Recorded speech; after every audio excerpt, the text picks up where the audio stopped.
Grand Prix as well in the Legacy format with Teamer Delver, but he's taking this punishing teamer approach, playing against Mark Sipics, who is playing Death in Taxes. So right away, we're going to see a matchup where you've got a Treasure Cruise deck on your left, you've got a Fair deck without Treasure Cruise on the right. And we'll see if the Fair deck without Treasure Cruise can get the job done. We have seen Death in Taxes win tournaments before. Though I believe this matchup will be challenging for Mark because it's not just about Treasure Cruise here. He's got to be able to be punishing fire as well, and that's complicated for Death in Taxes. Sometimes they have some threats hanging out, like Bramaz, and if he gets Mother of Runes online, it can get problematic, but a lot of his threats just get devoured by punishing fire. It's a plans to start here from Mark Wilson with a copy of Volcanic Island before passing the turn. As round number 1 is underway here from Philadelphia. Feel free to join in on the conversation on Twitter at SCG Live, hashtag SCGPHILLY all weekend long. Sipics does have a second land to play. It does look like a Plains, but he'll go with a copy of Karakas. 2 mana will be tapped, and it is time for a Stoneforge Mystic. We'll see if Wilson has a response to this. Card that Jacob has played against quite a bit, I imagine. He will cast a Mental Note in response. Mental Note will turn over a copy of Thought Scour and Snapcaster Mage. Of course, the cantrip will allow Jacob to draw a card, which is a copy of Thought Scour. Mark's Stoneforge Mystic will resolve. It's time to go equipment hunting. And looking at Jacob's list for the removal here, of course, there are the 3 copies of Punishing Fire that we've mentioned a few times here. Also 4 copies of Lightning Bolt. So a few answers to this. Mark is going to dig out a copy of Batterskull. Also has a copy of Umezawa's Jite and Sword of Fire. Nice to search up with his Stoneforge Mystic, becoming basically the industry standard here in Legacy. I do like the sword quite a bit in the deck. I am skeptical of the Batterskull, just because it's so bad to draw. It seems incongruous with the deck's plan. I think that if I was playing Death and Taxes, I would probably just have a Jite and 1 sword, probably Fire and Ice. But a lot of people still go with the Batterskull. Volcanic Island. Now here's a copy of Punishing Fire from Wilson. That'll take care of Stoneforge Mystic, one of the engine cards of his deck. He does have 3 copies of this card in the main, and with Thought Scour and Mental Note, he will often find it pretty early in the game. And you can see Jacob with Grove of the Burn Willows in hand, but not deploying it because he wants to protect it from a potential Wasteland, and he gets paid off here as Mark goes ahead and takes care of the Volcanic Island with Wasteland. Wasteland will come down, but there is the Grove. Spirit of Labyrinth also joins the party as well, but Wilson has his engine up and running now, able to return Punishing Fire with that Grove of the Burn Willows that he did just play. Sipics draws a card. It looks like it's a copy of Flicker Wisp. He'll start by attacking here with Spirit of the Labyrinth. Punishing Fire will take care of that as well. And Punishing Fire isn't something that we have seen a lot of recently. This looks like he's going to go with a copy of Ramaz, King of Oresco, something we typically see in Standard, not that much in Legacy, but it is actually a 2-of here for Mark in his build of Death and Taxes. Well, Bramaz has picked up in popularity. I think we typically see 1 copy, sometimes 2. A lot of it is the format is still defined by Lightning Bolt. That is the removal spell of choice, and Bramaz is, of course, immune to that. But speaking of Punishing Fire, you think of Punishing Fire, you think of Punishing Jund. That's really about it. We don't see it many other places. This is a different take on that, with Wilson putting that side by side, not Dark Confidant, but with Brainstorm and Treasure Cruise. And one could argue that those blue cards are better than the black ones. Well, there are merits to both sides. I think Treasure Cruise is just so powerful in these kind of strategies, and it represents extra stabilization. A problem that these punishing loam strategies have sometimes is that when they don't have loam and Punishing Fire, there's just not a lot going on. And so having Treasure Cruise is just another piece of big action, which the deck typically lacks. 2 cards going to go back here for Wilson after resolving a Brainstorm. But no land there for Jacob, let alone no fetch land, so he just has to pass the turn back over to Sipics. Sipics draws another copy of Ramaz. Again, 2 copies in his main deck this weekend of his build in Death and Taxes. Does have a Mirran Crusader, also 3 copies of Flicker Wisp as far as 3 mana spells are concerned. He will get into the red zone here with Bramaz, and the Cat Token will be joining the party as well. So this actually seems like a difficult card for Wilson to be able to handle. 4 toughness is pretty tough. It is. He needs to either overpower it. He can set up things like blocking with a Snapcaster Mage and bolting. But keep in mind, Mark also has a Karakas up. So it's going to be really tough for Jacob to answer Bramaz in any sort of permanent sense. Well, the Rune's going to come down, and of course, when you're playing a Death and Taxes, you have to get that thing off the table. So Wilson is going to give Sipics a life to pick up his copy of Punishing Fire, the old 1-2 punch there. We'll go back Jacob's way, and Jacob's going to probably cast a Mental Note or a Thought Scour and upkeep, and he will. It'll be Thought Scour to clear the top of his deck. Exactly. He knows that he's Brainstorm locked currently, so he wants to get those 2 cards off the top, try to find a land. Dig Through Time and Pyroblast are turned over from Thought Scour. Wilson did pick up a land from the Thought Scour cantrip in Volcanic Island. His draw step netted him a Force of Will, and he's moving forward accordingly. pretty fluid to be able to get through his deck with these Thought Scours and Mental Notes. Oh, there's all sorts of synergies. And we see Thought Scour, Mental Notes, these are picking up in popularity in part because Jeskai Ascendancy is becoming a deck, and you can incorporate a lot of the same synergies. There's Punishing Fire to take care of other runes. Has to be done. We will go back Mark's way, but Bramaz is the card that's causing all the trouble here. Crocus is the draw step. Of course, that land is legendary, so that's not going to help very much right now. Mark trying to figure out if he wants to play anything pre-combat, but he'll just start by attacking here. Pretty simple. Bramaz will trigger as long as Mark does remember he'll get another cat token. It'll be an attacker for 5 points of damage. And Jacob is now kind of hitting the spot where he needs to sort of tempo Mark out of the game. He can't answer Bramaz in any sort of permanent sense because of the Caracas on Mark's side of the table. So he's going to need to finagle it to some extent. He's going to need to lock up Mark's mana, trying to recast and redeploy and protect this Bramaz. 3 mana here. Perhaps it's time for a Flicker Wisp, and it is.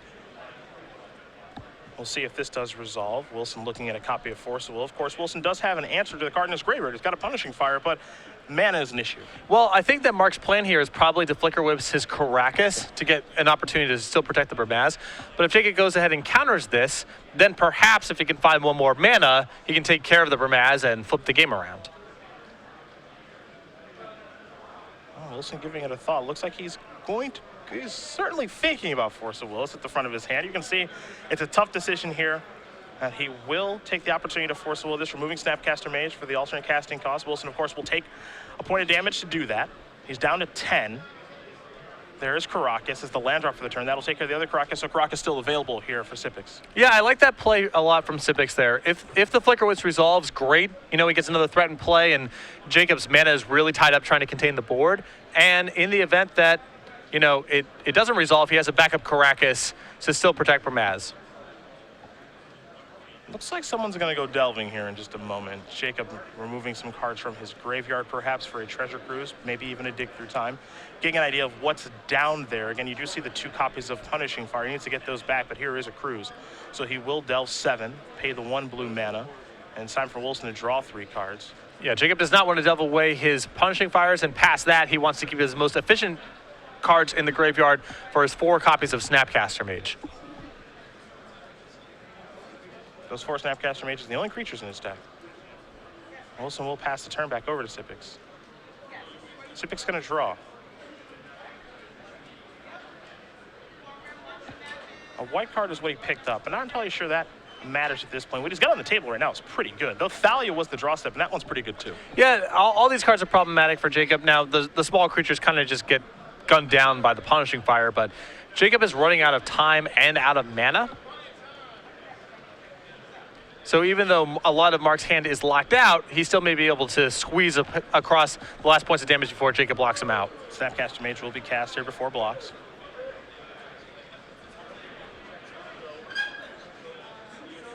Sipics considering a response. He says that's fine. Wilson going to target his Brainstorm with the Snapcaster Mage. Doesn't mean he has to cast it, but it does have flashback at this point. And we'll see if there will be any blockers here.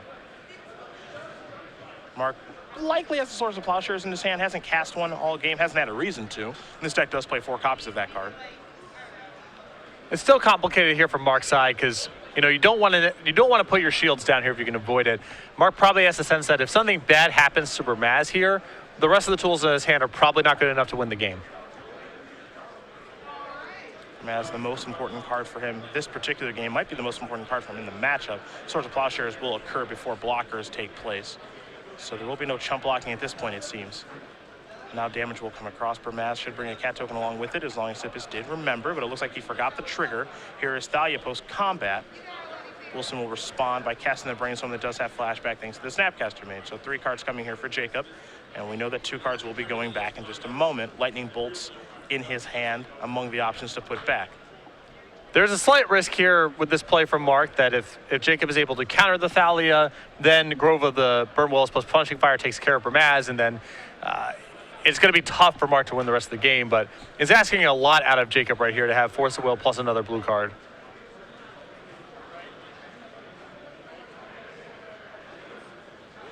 But this is the Death and Taxes game plan. You know, a lot of Mark's hand is locked out, a lot of his draws are bad, but he's been just disruptive enough and has had the right mixture of weird, hard to answer threats that Jacob may just barely die before stabilizing the game. Yeah, this is what this deck does. Yep. Just kind of keep you off balance, try to kill you in the meantime.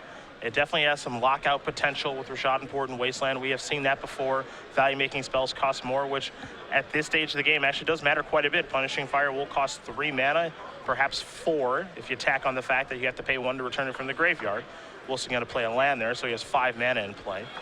2 going to be tapped right now, perhaps for a Lightning Bolt, and it will be, so he's going to go after Bramaz. He'll follow up with another Lightning Bolt targeting Bramaz. So the 3/4 is finally off the table, but there are still problems on the table. For sure, and Jacob's life total is getting pretty low. Aether Vial was the draw there for Mark. That one doesn't matter too much at this stage in the game. Though that backup copy of Bramaz does matter. Wilson able to take care of the problem the first time. Here's an attack there from Sipics. Wilson's going to go down to 3. And we'll see if he does cast a second copy of Bramaz at this stage of the game. He's tapping 3 mana, so it looks like he's going to, and he will. Yeah, just got to get that into play. Wilson's going to pick up his copy of Punishing Fire off of the Grove of the Burn Willows activation. Sipics will gain a little bit of life, go up to 22. But Jacob is really being contorted here. And again, this is all what Death and Taxes does. Yeah, it's not an overpowering strategy, but it does do enough disruptive stuff and have just enough pressure.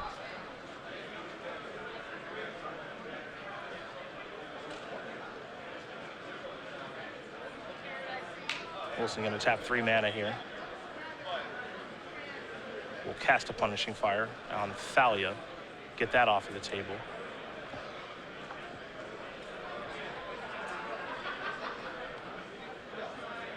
The big question is, can he get the 3/4 off the table? Here's a Thought Scour. This is all in the upkeep too, because he knows what's on top of his deck from the Brainstorm, and he's just going to concede the game. So Mark Sipics is going to win game number 1 here over Jacob Wilson. Death and Taxes up a game here over Punishing Teamer. Both players going to head over to the sideboards. I think we'll do the same. Yeah, although I just want to clarify for the viewers at home, if you are wondering, was Jacob's last draw step there Hadestu's second right, and did he reveal Tibalt the Blood Fiend to his Thought Scour there? The answer is yes and yes. There's 1 copy of each of them in the deck. Well, I don't know why that comes as much of a surprise. Just clarifying. Don't see it very often. Okay. Those are both 1-ofs in his deck on this particular weekend, something that he has done in his filming of videos for Channel Fireball. So if you have watched that series, I believe Alexander Hayne joins him on occasion as well. 2 cards that both of those gentlemen do like as singletons in this type of strategy. Well, the biggest thing they have going for them is that they're hilarious. Yes. Once you get past, I think 1 Hadestu second right is actually justifiable, but we'll get into that in a little bit. We'll take a look at Wilson's sideboard to start. 3 copies of Sensei's Divine Top, 3 Counterbalance, 4 Tarmogoyf, a Pyroclasm, an Ancient Grudge, a Counterspell, and 2 copies of Blue Elemental Blast. So the cards that really stand out to me here are the copy of Pyroclasm. Of course, Mark's deck full of small creatures. 4 copies of Tarmogoyf. If Mark removes a lot of his creature removal, which stands to reason here, Tarmogoyf's going to be pretty tough for him to get through. I think because of Aether Vial, I'm not a huge fan of Sensei's Divine Top Counterbalance, but Mark's deck is susceptible to getting locked out if he doesn't have Vial, so maybe Jacob brings that in as well. Other side of things here for Sipics, he does have 2 copies of Cataclysm, 2 Rest in Peace, 2 Ethersworn Canons, 2 Core Firewalker, 2 Council's Judgment, a Phyrexian Revoker, a Mangara of Corndor, a Relic of Progenitist, a Containment Priest, and a copy of Sunlance. A lot of nice options here, actually. Really has the ability to go after the graveyard, which is really good against Wilson's deck. It stands out to me, even if you don't know exactly what what Jacob's up to, you can imagine that it relies pretty heavily on the graveyard, so I think it's pretty easy to bring in the copy of Relic of Progenitist and the 2 copies of Rest in Peace. Given that Jacob's a slow, kind of cumbersome control deck, and you can imagine he has access to Planeswalkers as well, I think bringing in the copies of Cataclysm are reasonable here too. I also like the copies of Core Firewalker. We saw how difficult it was for Jacob to get some creatures off of the board, and his removal is red-based. Now, Firewalker does trade with Snapcaster Mage, unfortunately, but besides that, it's basically an unkillable creature. Yeah, it's one of those, high upside, low downside type of threats. Maybe Jacob's removal is all red and Firewalker is a disaster for him. Maybe he has blockers or engineered explosive type effects, and then Core Firewalker is a lot less efficient than other things you can have in that slot. We'll see. I could see him bringing it in or not touching it. The big trick is do not board in that Sunlance, because Wilson is not a Teamer Delver deck. Even though he's known for playing that strategy, he's a different deck. And we saw a pretty long game there, so we'll see if Mark did pick up on that. Yeah, and we'll see if he noticed or made some sort of comment on the Tibalt the Blood Fiend that got revealed. I truly do hope that he does. As these players just about ready for game number 2, we will take a look very quickly at the 2015 Open Series schedule. Season 1 here. Well, we already made it through Columbus. We're here in Philadelphia. Hey, we're heading to D.C. soon. Yep, next weekend or 2 weekends from now is D.C. We'll have the pre-release weekend, of course, next weekend. Indianapolis will be Legacy to close out January. Then there is a week off for our regionals. Make sure to go to StarCityGames.com/regionals for more information there. Houston, Los Angeles, Baltimore for our first ever Modern Open Series. Then Grand Prix Miami, which will be standard March 6th through 8th. Make sure to stay tuned to MagicGP.com for more information as we get a little bit closer to the event. Following weekend will be in Dallas, and then 2 weekends from them, the Season 1 Invitational in Richmond, Virginia, Standard Open Series, and a Standard and Legacy Invitational. Going to be a lot of fun as we make our way through Season 1. We'll be qualifying 2 players for the Players' Championship throughout that season. As we do see game number 2 here, a Mother of Runes to start. Wilson will sacrifice a polluted Delta, get himself a volcanic island, and we'll see if he has a lightning bolt right away to get this off the table. Pretty important that he does. Oh, absolutely. I think that if he's cracking here on turn 1, I imagine that's the case, but we shall see. A lot of blue cards in hand over there. Not much of a surprise. It's just going to be a main phase brainstorm. So 3 cards coming here for Jacob. Might be looking for a Force of Will, too. Well, I assume this is actually occurring at the end of Mark's turn. I mean, this could certainly be on the stack. Wilson's on the play. Oh, sure. Yep.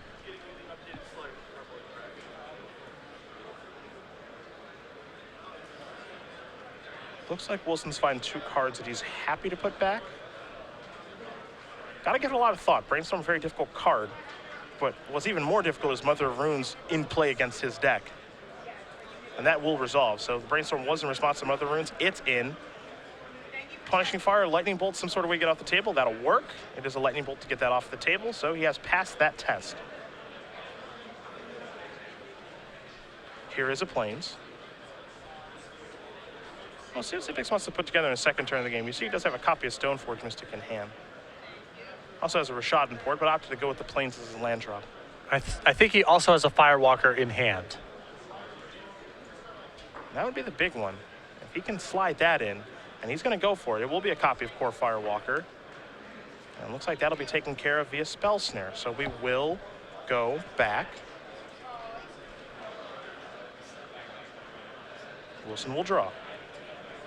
There's a Misty Rainforest and a passing of the turn. Sipics will draw a copy of Aether Vial. A little late to the party, but better late than never. Maybe not. I mean, it does pair kind of nicely with the Rashad in port in hand. That could easily be his third turn here.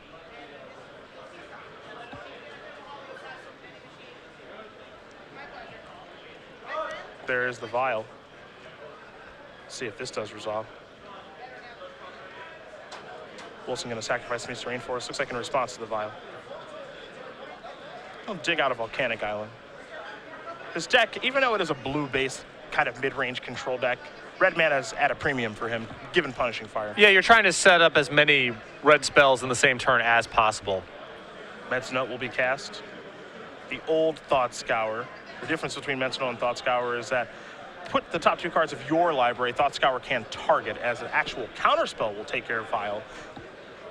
So Wilson did care about that, but now he doesn't have an answer to Stoneforge Mystic on the surface as far as the counterspell is concerned. I was wondering if he was going to bring in the counterspell here just because Death and Taxes, it has a lot of mana disruption, and there isn't really one individual card you're trying to lock out of this deck. That said, this was a good spot here, as Aether Vial is a bit problematic for Jacob right now. Batterskull will be searched up here from Sipics.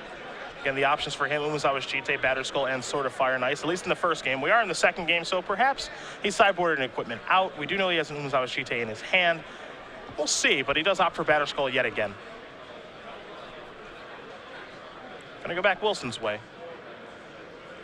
Brainstorm looked to be the draw step for the turn. Does have Punishing Fire. Looks like he has a copy of Pyroclasm in hand as well, so he is pretty good against small creature decks. You can tell his deck is definitely built with Young Pyromancer in mind to try to beat that card. Of course, and that card's all over the place right now, so makes a lot of sense to attack that card specifically. Brainstorm, 3 cards coming in for Wilson. Of course, 2 will go back shortly. Among those cards, a copy of Scalding Tarn. See if he wants to take it with him or not. It looks like Jacob has boarded in the Tarmogoyfs, which I like a lot in this matchup. As do I. Let him convert into more of a Teamer Delver strategy, something he is very comfortable playing. Though the flip side of that is he is now very susceptible to Rest in Peace and Relic of Progenitus. His deck is all in on the graveyard. Tarn does come into play. Punishing Fire will take care of Stoneforge Mystic. We'll head back Sipics' way. Wasteland the draw.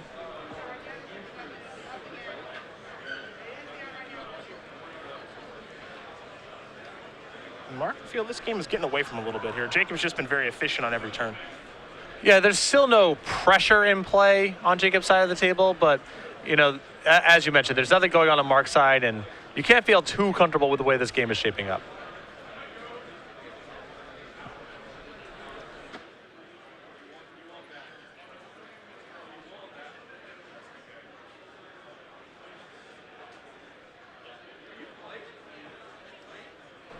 Mark is also dealing with a lot of uncertainty. That's another factor here, is you kind of have an idea what Chick is up to, but not exactly.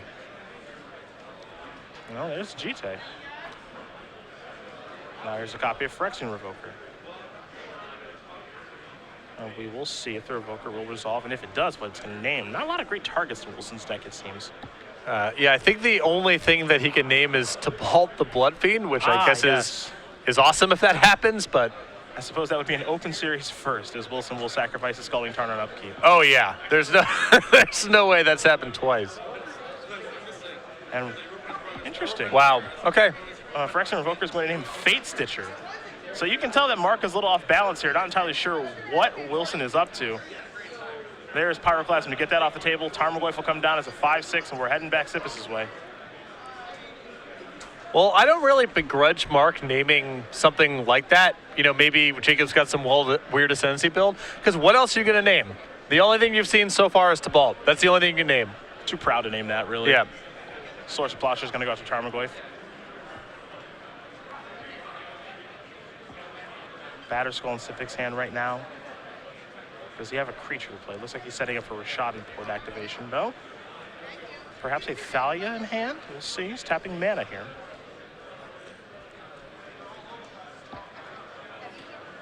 Ah, it's the Revoker test again. Let's see what he's going to go with this time.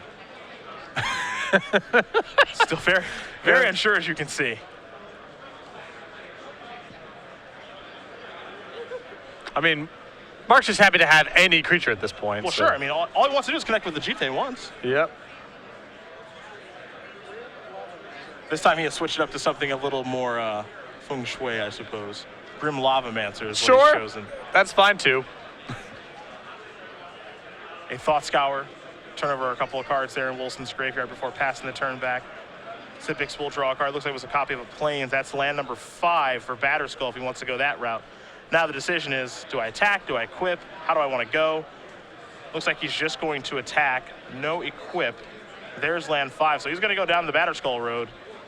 Will it resolve is the question. You can see Wilson's hand. There's a lightning bolt there.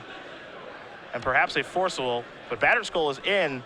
And now, if I'm watching him, I'm probably wondering, how many Ancient Grudges does Jacob have? He has 1 copy. Okay.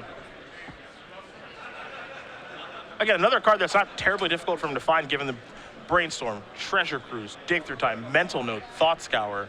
He's got a lot of looks at it. And if he can find it fast enough, it's possible Tarmogoyf may be an effective blocker here as well. But again, he does not have that much time to find this stuff. Sipics going reaching. Looks like he's going equipping. Going to diversify his bonds here a little bit, putting the GT onto the Revoker and getting into the red zone with both creatures. There are some things that can go right and wrong with how you equip there. Yeah, you're kind of just guessing. I think Batterskull is generally safer because you've just seen so many bolts and punishing fires. So Bolt does take care of the Revoker. No charge counters on the GT just yet. But Batterskull did come across. It's 24-16. And now 3 mana will be tapped. Let's see what this play is going to be. For Maz would be a doozy right now. It'll be a copy of Flicker Wisp. And that'll target Wasteland. Wasteland will go away for the moment. Flicker Wisp trigger will resolve. Wasteland is back, and we're going to head back Wilson's way. Wilson with Force of Will in hand, and I believe Ancient Grudge was the draw.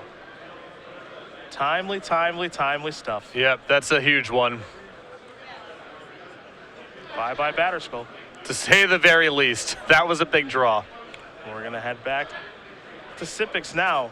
Huge draw there for Wilson. I mean, not quite out of the woods yet, but he's got a lot of answers to a 3/1 flyer. Yeah, that's not tough for his deck to beat at all, it seems. And as you mentioned before, he's got so many looks at it. That can look like a lucky top deck, and it was fortunate that was the timing of it, but he gets a lot of looks at Ancient Grudge over the course of the game. Yeah, the ability for him to get through his deck is so simple. Yeah. His deck is so fluid. You saw the equip of the GTA. Of course, Ancient Grudge will get flashback to take care of that. Flick Whistle come across. Wilson's down to 13. You see the life totals, 24 to 13. Wasteland will take care of Tropical Island. And we're going to go back Wilson's way. He will play a Treasure Cruise off the top of his deck. I'm surprised that Mark is not tapping his mana in such a way to allow him to Rashad and Port, Jacob. I'm a little surprised by that as well. At this point, because Mark has no cards in his hand, it's basically a freebie. Yep, and there's obviously a lot of uncertainty about what Jacob is bringing to the table exactly, so I'd be looking to pin him off of mana as much as possible. I'd at least just tap the Delta and see if you can get some sort of response out of Jacob. Yeah. Grove of the Burn Willows is the land that's played. I believe Wilson does have a copy of Punishing Fire in his graveyard. Saw that much earlier in the game. Wilson will sacrifice his Delta, go get a Tropical Island. So plenty of green mana now. Now there is Tarmogoyf, and it's a big one. A 5/6 and a passing of the turn back to Sipics, who looked ahead in this game 2 turns ago. Comfortably ahead. Yeah. I mean, Battered Skull plus Jite. Some mana denial elements. Jacob with nothing going on, but an Ancient Grudge, and then a Treasure Cruise, and the whole thing's flipped around. Lightning Bolt takes care of the Flicker Wisp. Council's Judgment will take care of the Tarmogoyf. And Wilson will pick up his copy of Grove of the Burn Willows. Sipics will get a life, of course. But he's out of cards now, and he's in a world of trouble. Yep. Not only is he out of cards, but he is running out of draw steps that matter. Yep. A lot of his creatures now just get mowed down by the Punishing Fire, so... And a top deck Tarmogoyf will allow Wilson to really take control of this game. It's on Sipics now to draw a card like Council's Judgment, like Rest in Peace, like Swords of Plowshares to slow that thing down. Yeah, Sipics has gone through a lot of cards here without finding an anti-graveyard card. Possible he didn't bring them in, but if he didn't for game 2, they're definitely coming in for game 3. Yeah, you can believe that. Sipics will draw his card for the turn. Just has to pass the turn back. Punishing Fire is going to go upstairs here. It'll start chipping away a little bit. Wilson will deal 2, and then he'll give Mark a life to have Punishing Fire back in his hand. He still has that Force of Will over there. We'll draw a card and attack here for 5. And that's, part of the reason, even though I'm sure it's half a joke that you can see Hidetsu's second right in this deck, is with Grove of the Burn Willows and Punishing Fire, you have a lot of precise control over your opponent's life total. Yep. Tending them is not even close out of the question. It's not very hard to do. Scholar and Turn going to come down. Tarmogoyf going to keep beating in. Sipics is at 8 right now. Yeah, and that is going to do it for this particular game. Jacob Wilson's going to win game number 2 here over Mark Sipics. Teamer Delver, Death and Taxes tied up as they get ready for game number 3. Also, some timely top decks there for Wilson. Absolutely. Also, interestingly enough, I just assumed that Jacob was on a Wasteland plan here. He's not. It's incidental. There's one Loam, which, he can flip over and some games he's going to run away with, but no copies of Wasteland in the list. Interesting. Well, this deck's pretty colored mana sensitive. Yeah, this is true. This is true. A lot of stuff to do with blue mana. He's not really on that kind of Wasteland you out plan either. I also feel like once Treasure Cruise is in your deck, your lands are just more valuable than your opponent's lands because you want to be Treasure Cruising and then casting everything in the same turn. You also want the game to go on longer, and Wasteland promotes shutting your opponent out before the game even starts. So Treasure Cruise and Wasteland, you don't see very often paired in the same deck. Well, players will shuffle up here for game number 3. Not a lot of changes there from Sipics' side, so you have to imagine the Graveyard Hate was in his deck, just didn't draw any. He doesn't get through his deck as quickly as Wilson does, but we'll see if he's able to draw any of that Graveyard Hate in game number 3. However, we will discuss Season 2 of the Open Series here for 2015. Going to kick it off not too far from here in Syracuse. Yeah, this is a short season too. So Syracuse, Providence, Cleveland, your hometown, and then Seattle, where you currently reside, for the beginning of May. And then a few weeks after that, we'll be in Dallas, Worcester, which will be the one Legacy Open of Season 2, and then the Season 2 Invitational in Columbus, which will be attached to the Origins Game Fair, June 5th, 6th, and 7th, with a Modern Standard Invitational and Modern as the Open Series format. You mentioned Seattle is my current town that I do reside in, and that is accurate. And while I do love Seattle where I live, I'm a Carolina Panthers fan today. Okay. Go get him, Cam. Just go get him. Just a hater. It's nothing personal. Sure. Just the Seahawks fans are intolerable, so I have to root for them. Also, good friend and former director Jonathan Choi. Yep. He's a big Carolina Panthers fan, and it's his birthday today. Okay. So come on, What are we really doing here? One time for Choi. Absolutely. Let's get the job done, Cam Newton. The Seahawks are going to win by probably 25 points. 25 is a lot. That is a lot. That is a lot to win by. I think that's how much they're going to win by. We'll start off with a port and a vial, and we'll see if it does resolve here. And it will very quickly there for Mark. A Pluto Delta there for Wilson, and just a passing of the turn. Vial's going to take on up to 1. Sipics will draw. It's a copy of Caracas. Not the opening you want to see on Jacob's side of the table. No. Aether Vial makes it a little tricky for Jacob to time his tricks, and Rashad and Port and Mana Denial in general stuff on him as well. The planes here for Mark. Mark will just pass the turn with port activations at the ready. Waiting patiently as Wilson plays another Delta. Vial's going to tick up to 2. Sipics will draw. Looks like a copy of Thalia for the turn. Curious here about Mark's decision not to use Rashad and Port at all against these fetch lands. You know, even if Jacob sacks and responds, then Jacob is risking Wasteland, and Jacob just might allow you to tap it, which again allows Wasteland to be a live draw. And if you can't get a Delta off of the table, or both Deltas, if something like that would happen, and that makes Brainstorm a little bit worse. Exactly. There's really no reason not to, and you may get some small movement out of Jacob here if you use the Rashad and Port. Oh, Mark did play his 3rd land in Caracas. Now he's going to file, and he'll put Thalia into play. This looks like it may be on the main phase, which is a little bit interesting. And it is, so we're going to head back Wilson's way.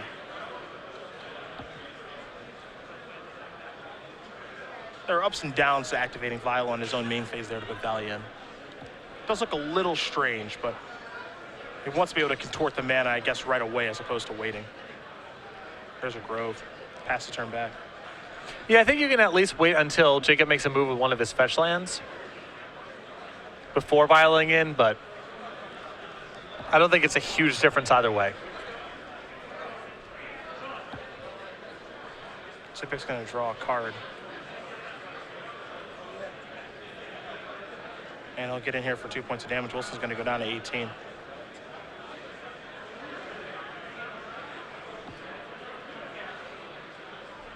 Does need to be a little bit more proactive with those port activations, so I agree with you. Yeah, there's very little reason not to. Wilson going to sacrifice Pluto Delta. Go down to 17. There's Volcanic Island. Let's make it 16.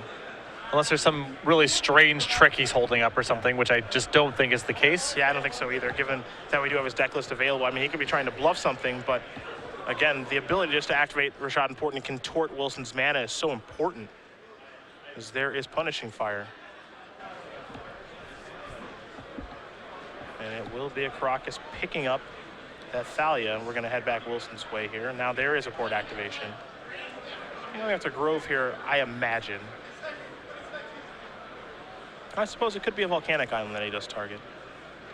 And he will go after the Volcanic Island, so cut off the blue mana a little bit. Also, Jacob can do something productive with the Grove in response to the port, Sure. which is getting back the Punishing Fire. The Volcanic Island is a little bit more awkward for him to do something with in response. So I actually like going after the Volcanic, assuming he's not that worried about Tarmogoyf, which it appears he is not. Here's the hand for Gataxian Probe. Thalia you already know about, Relic of Progenitus, Burmaz, King of Oresco, Swords, Plowshares, Flicker Wisp, and a copy of Council's Judgment. So a pretty expensive hand here. Thankfully for Mark, he does have that Vial on 3. Yeah, this is a really good Aether Vial hand, that's for sure. We saw just how powerful Burmaz was in the first game. Could cause some problems here for Wilson in the second. Though I believe Jacob has picked up his one Hidetsu's second right. He does have Hidetsu's second right in hand. You are correct. Which is a path for a pretty fast kill. Does he have to find a way to set it up?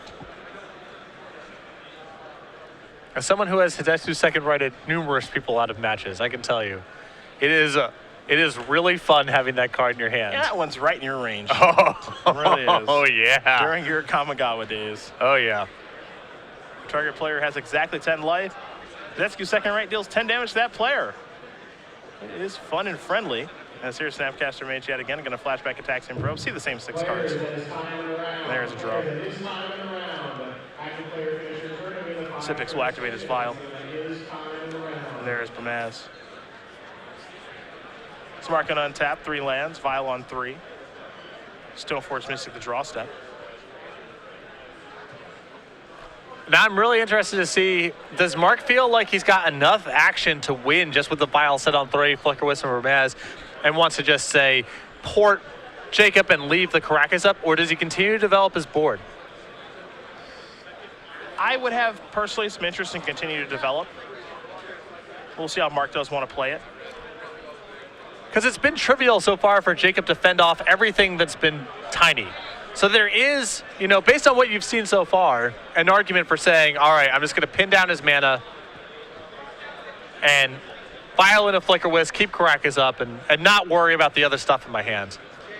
Snapcaster Mage looks like it's going to do some blocking. Going to jump in front of that cat token. They will trade. 3 damage will come across. Looks like Wilson's going down to 9.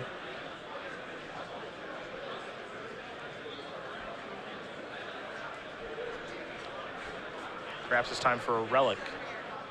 And it is. Mark going to pop that. He'll get to draw a card. Now, the big question is, how necessary is the pop there? There's a lot of different things he can do that turn, of course. You know, one is just play Relic, play Thalia, and then leave the Vial on 3 open, which I think is the line I would have taken there.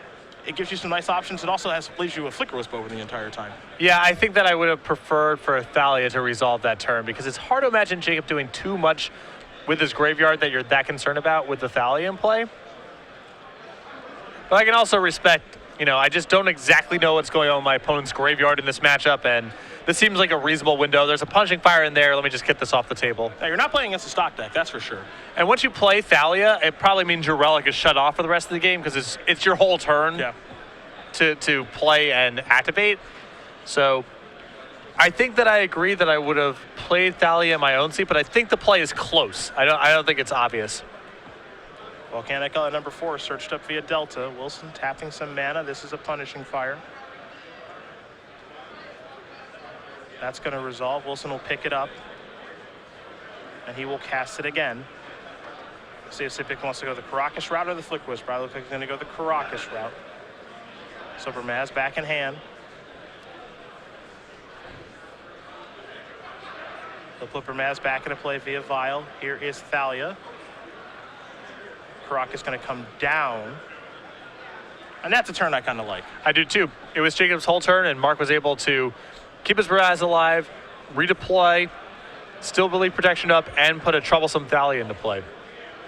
Continuing to contort Wilson's plays, which is what this deck does best. And Jacob can't resolve one of his creatures right now because he knows he's playing against Council's Judgment and Swords of Plowshares in Mark's hand. Tarmogoyf's plan is right out the window. Exactly. Looks like Wilson will be passing the turn back in just a moment, and he will. So Sipics will draw. And on the upkeep, it looks like Wilson's going to return Punishing Fire, and have to pay 3 mana for this one to go after Thalia. The big question here is, does this resolve? And it looks like the answer is yes, it will. So Sipics will draw a card for his turn. As that all took place on the upkeep, it's a Plains. Land not bad in this situation. Also, Mark does have a backup copy of Thalia, so it makes sense that he would let that Punishing Fire resolve. Exactly. It's no reason to get into a big fight about this when the real prize is Ramaz. He wants to keep that alive at all costs. Spellsnare will take care of Thalia. Ramaz is going to come in along with its cat token. 4 damage is going to come across. Wilson going to go down to 4.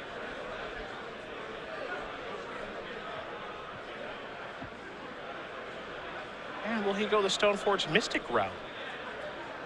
Or does he want to leave mana available to use Caracas? And he looks like he wants to leave the mana available. A lot of options here for Sipics.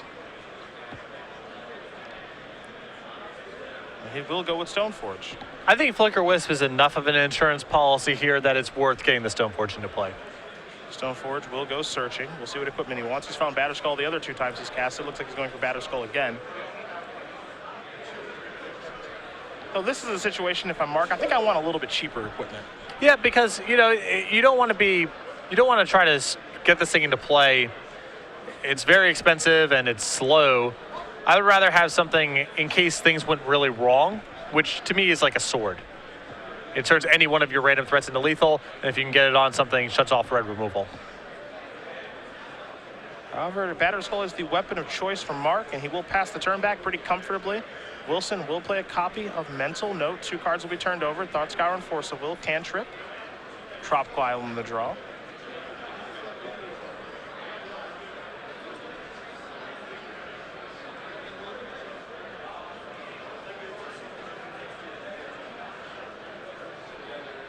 Can the Platinum level pro work his way out of this situation?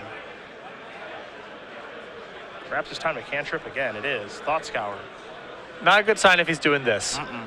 So Lightning Bolt, Snapcaster Mage to go away. Lightning Bolt comes to hand.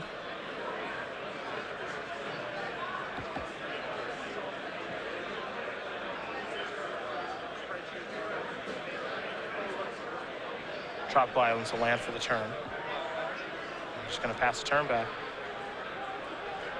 Now the question here is, do you Violent Flicker Wisp? Just to get another creature on the table. That seems like a huge risk here. And you can see that's what Mark's thinking, and perhaps Jacob's trying to bait him into doing that. I'm with you, it does seem risky. Assuming that he can't kill your Burmaz, you have a lot of damage coming across the table next turn. He's going to have to either kill Burmaz or put together 3 removal spells to even continue playing. So I would not want to risk it. Against 4 mana, I think you're pretty safe just moving into combat. Yeah, he refused to risk it.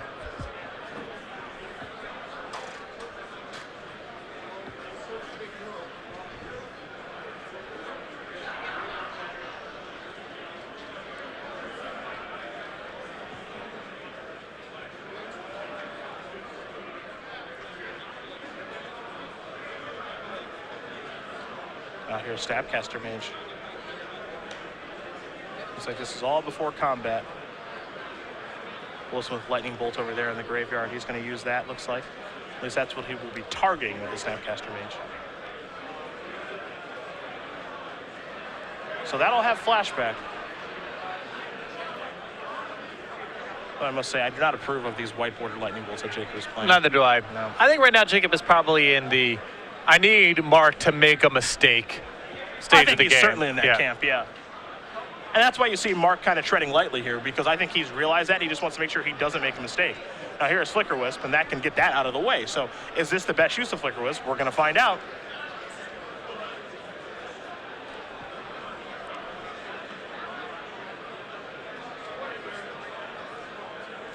I think Mark's position here is Jacob needs to cast 2 bolts this turn anyway to survive. So I don't really care about Flicker Wisping the Snapcaster Mage insofar as it coming back and triggering again, because Jacob's mana is going to be tied up completely just killing Burmaz. And he may need Snapcaster Mage to block to make all of his lines of play work anyway. And if the turn is bolt plus bolt, you know, where are these 2 bolts going? Right. If they're both going to Burmaz, well, I have Caracas. I can just pick it up and then replay it. Exactly. I don't get to attack with it, which kind of stinks, but that's okay. It looks like it will be Bolt going after Burmaz, step 1. And I think Jacob needs to do all this pre-combat so the Burmaz doesn't trigger. Yeah. And now here's the second Lightning Bolt going after Burmaz. And now we'll see if Sipics does have a response. Again, he does have Caracas out there, but he's also got a few cards in his hand as well, so he's got some options here. You see him reaching for Caracas to pick up his legendary creature. So those 2 Lightning Bolts, effectively useless. And again, this is just Death and Taxes doing what it does, which is contorting the opponent's place as much as possible. It's a useless turn for Wilson. Now I'm curious to see whether or not Mark goes cast Burmaz or activate Stoneforge Mystic. I would want to be attacking with Stoneforge Mystic. I think so too. I just want to keep chipping away and get this game over with. I don't need a Batter Skull to win. I've got 4 creatures on the table. Yeah, now there's Burmaz. Now for Wilson, Snapcaster Mage will come back, but as you mentioned, the mana's all tapped, so that doesn't matter. There's no flashback of anything, and now we go back Jacob's way for his turn. He's got 3 cards. He'll draw a 4th. Pyroclasm would be helpful in this situation if he were to draw it. He would still need to pair it with something else to handle Burmaz. Here's a Treasure Cruise. You have to feel that that's the card he's looking for right now. Because if he's able to draw a Pyroclasm, or he can Pyroclasm, kill a bunch of stuff. He'll kill the Stoneforge, mix with the token, and the Flicker Wisp, and he's got Punishing Fire plus Grove in play. So he's got the necessary mana to make that all come together. As you see, there's 5 mana in play, but he's got to find that Pyroclasm. Very impressive here. I mean, Jacob has looked dead to rights for 3 or 4 turns, and he's not out of this just yet.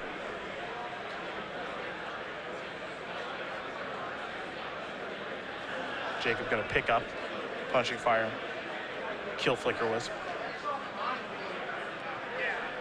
2 mana left over. There's a land for the turn. Pass the turn back. Sipics will draw. Looks like a copy of Umezawa's Jite.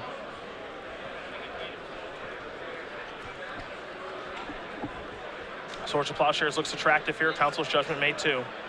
Swords of Plowshares, though, does let the opponent gain life, so maybe going this route is better, and that is going to get the job done. Mark Sipics will win this match here over Jacob Wilson, 2-1. Death and Taxes will take care of punishing Teamer. At the top of the show, we talked about which route is the best way to go. Is it Treasure Cruise? Is it try to play something without Treasure Cruise that's a little more fair, like Death and Taxes, perhaps combo? Well, Death and Taxes wins round number 1 here over a great player in Jacob Wilson. And that was a great demonstration of what we're talking about, of can you find threat cards that overpower someone who's regularly drawing extra cards.